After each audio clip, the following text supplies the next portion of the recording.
15 सितंबर 2025 की रात उत्तर भारत के कई हिस्सों में आसमान से बरसी आफत ने तबाही मचा दी। यूं तो मॉनसून विदाई की ओर है, लेकिन मौसम का मिजाज अभी भी खतरनाक बना हुआ है। उत्तराखंड, हिमाचल प्रदेश, जम्मू कश्मीर, महाराष्ट्र, मणिपुर, झारखंड और तेलंगाना जैसे राज्यों में बारिश, बादल फटना और भूस्खलन की घटनाओं ने लोगों की नींद उड़ा दी है, जिसकी वजह से प्रशासन को हाई अलर्ट जारी करना पड़ा और सेना से लेकर एनडीआरएफ तक को राहत कार्यों में लगाना पड़ा। ऐसे में आइए विस्तार से जानते हैं कि देश भर में मॉनसून बारिश के कहर से कहां-कहां और कितना नुकसान हुआ। दरअसल देश भर में मॉनसूनी बारिश ने इस बार कहर ढाया हुआ है। बाढ़ बारिश से चारों ओर त्राहिमाम मचा हुआ है। पहाड़ों से लेकर मैदानी इलाकों तक भारी बारिश से लोगों का जनजीवन अस्त व्यस्त हो गया है। वहीं उत्तराखंड में बादल फटने की घटना और हिमाचल में भारी बारिश से मची तबाही ने एक बार फिर कुदरत के रौद्र रूप के आगे इंसान को बेबस सा कर दिया है।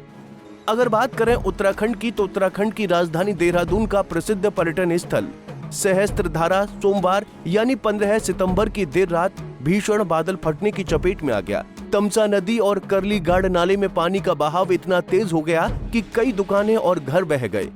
फन वैली और आईटी पार्क के पास सड़कें नदी में तब्दील हो गईं। पुल क्षतिग्रस्त हो गया और तपकेश्वर महादेव मंदिर परिसर में मलबा भर गया, जिसमें 2 लोग लापता हैं, जिनकी तलाश एसडीआरएफ और एनडीआरएफ टीमें कर रही हैं। ऐसे में सीएम पुष्कर सिंह धामी हालात का जायजा लेने पहुंचे। उन्होंने बादल फटने की घटना पर दुख जताया, साथ ही उन्होंने युद्ध स्तर पर राहत बचाव कार्य किए जाने की बात कही। कल रात्रि को जो तेज बारिश हुई है, उससे हमारे यहाँ की सभी नदियाँ उफान पर हैं और कई जगह बादल फटा है। करीब 25-30 स्थानों पर सड़क पूरी तरह से बह गई है। घरों को बहुत नुकसान हुआ है, सरकारी संपत्तियों को नुकसान हुआ है और पूरा जनजीवन अभी अस्त व्यस्त है। उसको सामान्य करने के लिए सभी प्रयास किए जा रहे हैं। बहुत सारे संपर्क मार्ग कट गए हैं। अभी नदियों का जो जल स्तर है वो भी काफी बढ़ा हुआ है।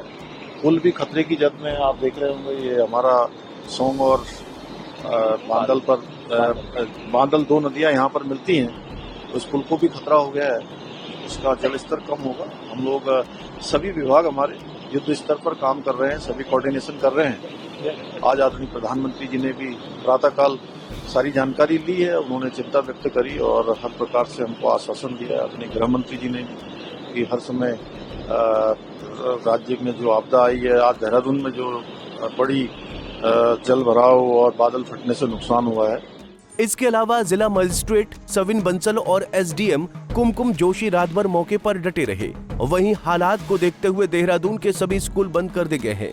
ऐसे में उत्तराखंड का तो ये हाल है ही, इसके साथ ही हिमाचल में भी भारी बारिश ने भयंकर तबाही मचाई हुई है।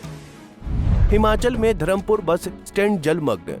हिमाचल प्रदेश के मंडी जिले के धर्मपुर में रात भर हुई मूसलाधार बारिश और बादल फटने से सोनखड्ड नदी उफान पर आ गई है। पूरा बस स्टैंड डूब गया और बसों समेत कई वाहन बह गए। मंडी, कुल्लू और शिमला में भूस्खलन से 493 सड़कें बंद हो गईं, जिनमें से 3 राष्ट्रीय राजमार्ग भी शामिल हैं। इसके अलावा 352 ट्रांसफार्मर जल गए और 163 पेयजल योजनाएं ठप हो गईं।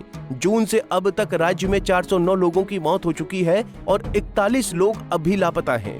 वहीं राज्य सरकार ने राहत कार्य तेज कर दिए हैं और पुलिस पूरी रात लोगों को छतों से निकालने में लगी रही। इसके अलावा जम्मू कश्मीर के रियासी जिले के मादी गांव में तड़के बादल फटने से बाढ़ आ गई। सौभाग्य से कोई हताहत नहीं हुआ, लेकिन कई घरों में पानी घुस गया, जिसके बाद प्रशासन ने मौके पर पहुंचकर हालात को काबू में किया। इसके साथ ही देश की आर्थिक राजधानी मुंबई में भी भारी बारिश ने तांडव मचाया हुआ है। महाराष्ट्र के शहरों में जल भराव। मुंबई, पुणे और मराठवाड़ा में भारी बारिश ने यातायात और ट्रेनों को रोक दिया है। मुंबई के दादर, कुर्ला और बांद्रा में पानी भरने से लोग घरों में फंसे रहे। वहीं बीड जिले में वायुसेना ने हेलीकॉप्टर से 11 लोगों को बचाया। इसके साथ ही पुणे के एक गांव से 70 लोगों को सुरक्षित निकाला गया। वहीं पूर्वोत्तर के मणिपुर में भी बारिश ने कहर बरपाया हुआ है। इम्फाल घाटी की 2 प्रमुख नदियों के तटबंध टूटने से खेतों और घरों में पानी भर गया। कई गांवों का संपर्क कट गया और लोग ऊंची जगहों पर शरण लेने को मजबूर हो गए हैं। ऐसे में स्थिति को देखते हुए सरकार ने राहत शिविर लगाए हैं, लेकिन जलभराव से मदद पहुंचाना अभी भी चुनौती बना हुआ है। विशेषज्ञों के अनुसार पश्चिमी विक्षोभ और मानसून के अवशेषों के मेल ने इतनी भारी बारिश कराई है। अनियोजित निर्माण, जंगलों की कटाई और नदियों के किनारे अतिक्रमण से स्थिति और बिगड़ गई। मौसम वैज्ञानिकों का मानना है कि जलवायु परिवर्तन के चलते ऐसी घटनाएं ज्यादा बार और ज्यादा खतरनाक हो रही हैं। ऐसे में ये आपदा साफ दिखाती है कि मौसम अब पूर्वानुमान से परे होता जा रहा है। मैदानों से लेकर पहाड़ों तक कुदरत का ये गुस्सा चेतावनी है कि हमें सतर्क रहना होगा।